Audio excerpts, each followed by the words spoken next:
Welcome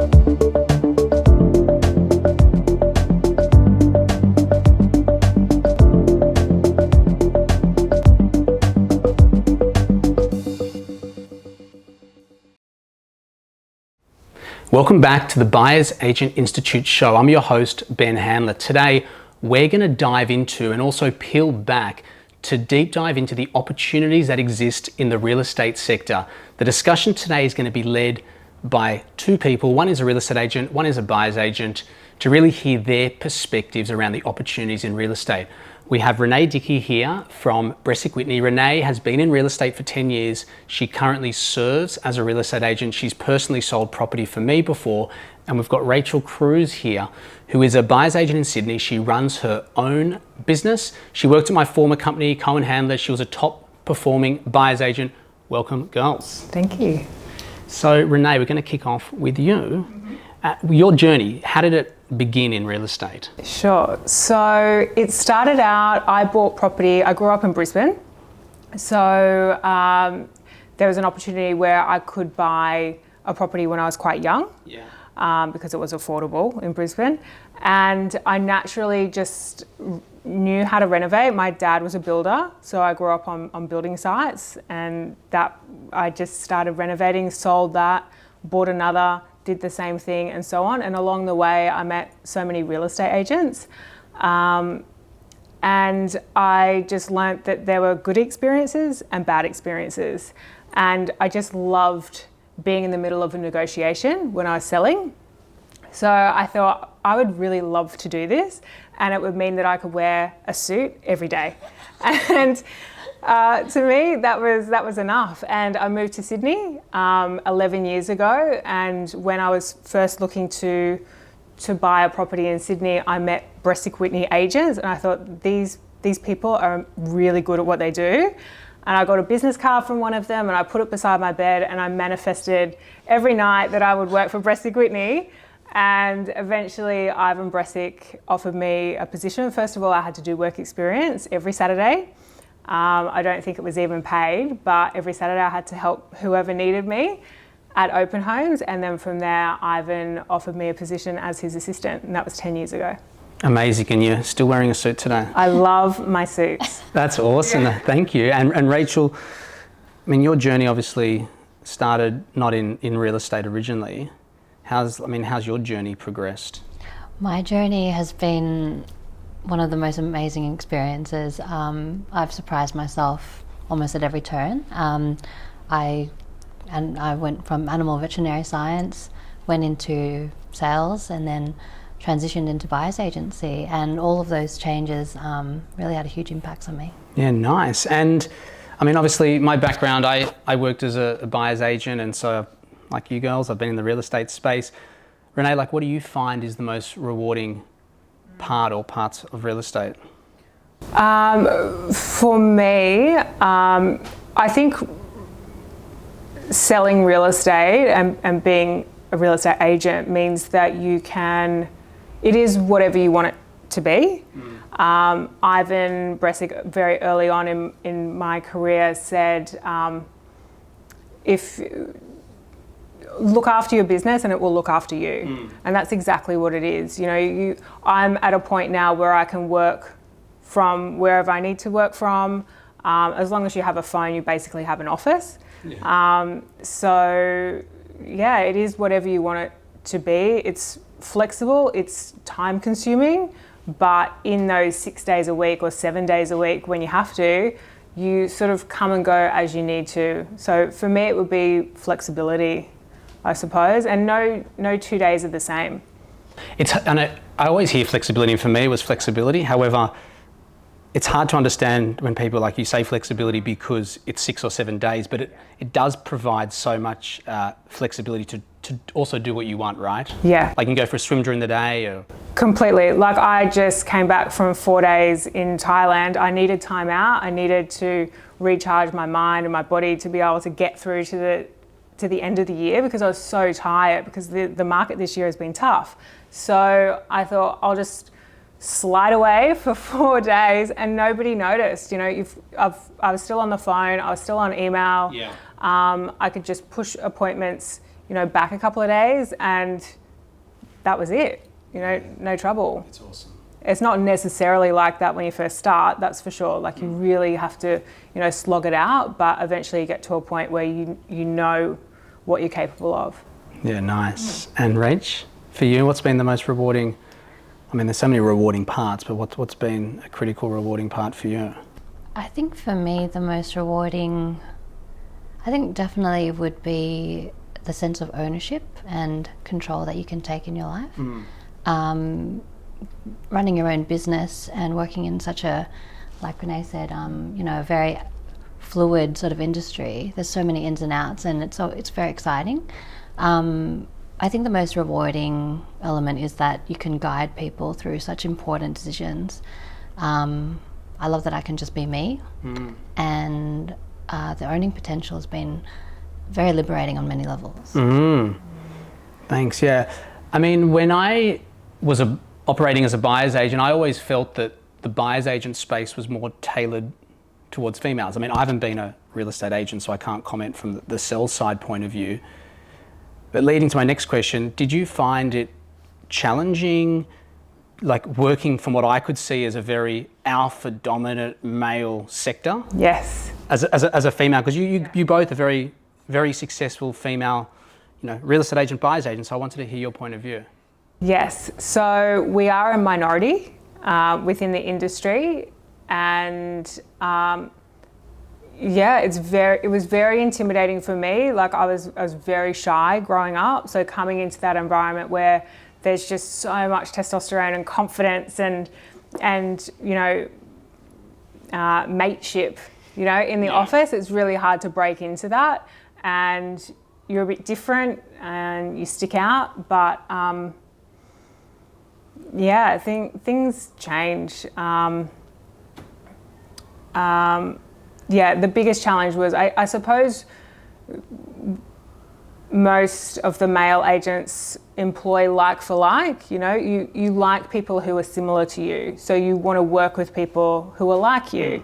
And so it was hard to initially cut through, but there's a lot of, diversity at BasicWhitney is increasing.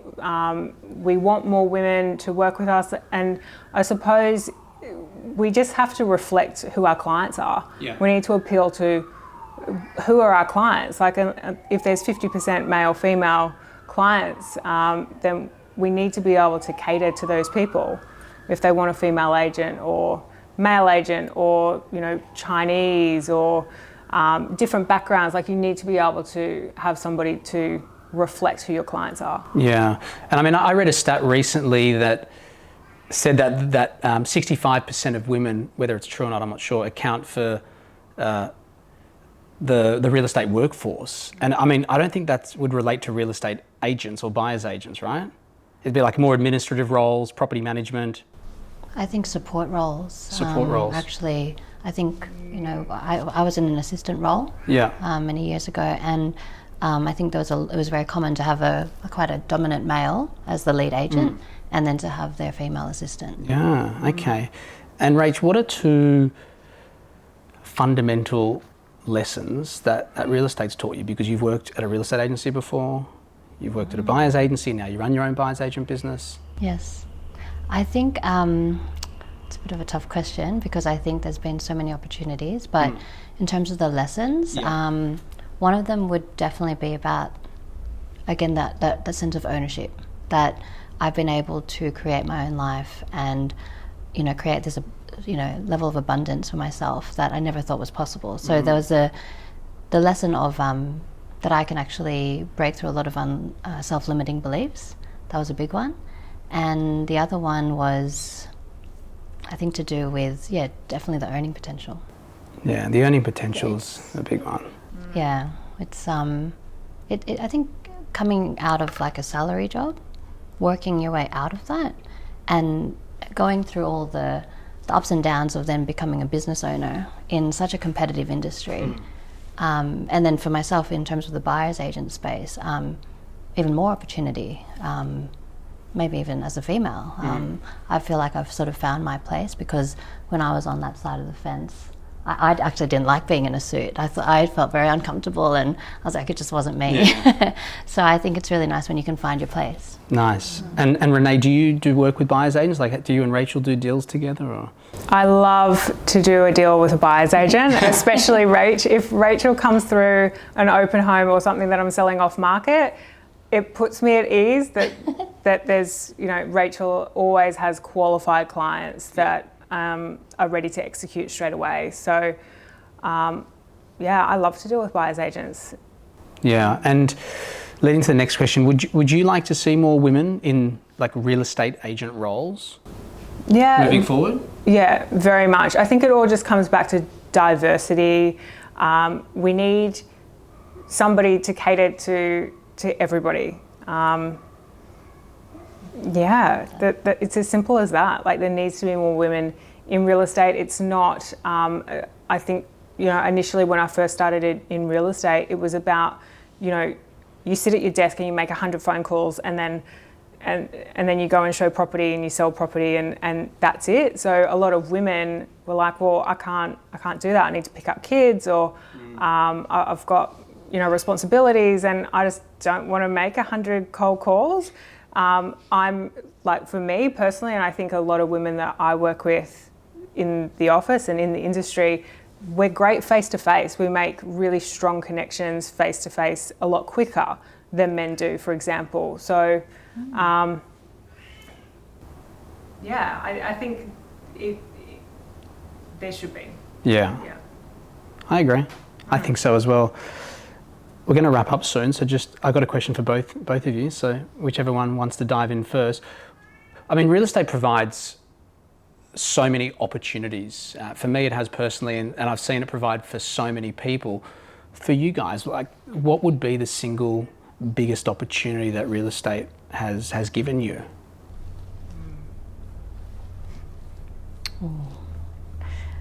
That's a deep question. Do you want to go? I think for me, and Rachel touched on it a few times, it is financial freedom. When you figure out what you're doing and you get to a point where you start doing it well and consistently, and people like you get to a point where you do have financial freedom combined with freedom of time, like flexibility, like what you do with your time, then I think for me that's a great life. Yeah, agree. Rachel? Oh God, I think for me, as a female, you can go through, anyone can go through a lot of personal, life changes, circumstances that, can really put you in a difficult spot.